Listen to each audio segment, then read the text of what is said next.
This is what I like to have, is a 32 Ford with a Chevy motor in it. I don't always do that.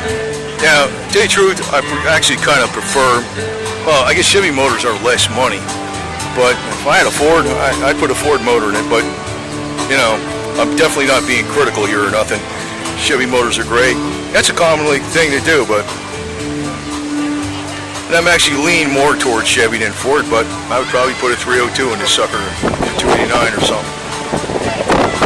What's this, a Ford? That's just me. Yeah, these things aren't cheap, man. Got the little, that's the thing, you know, it's like back in the day when these are kind of ratty and stuff, these are the things they get. It's like you're not going to find a ratty one that's good, you know. You'll find a ratty one that's needs like $30,000 worth of work. You're better off just buying one. I don't know why they can't repo these in steel and sell them to me cheap. I just paint them flat black and orange or some shit. Orange flames.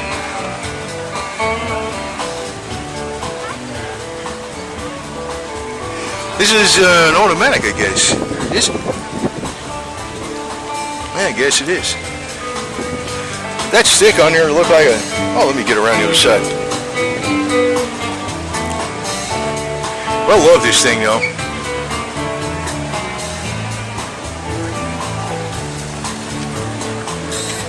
Oh, no.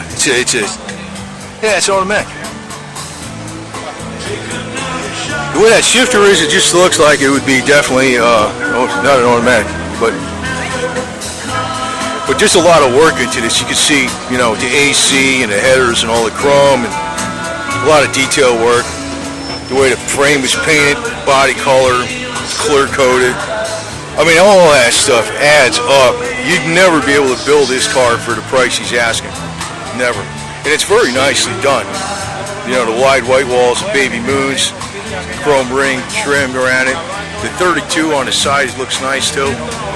Everything about this car is beautiful.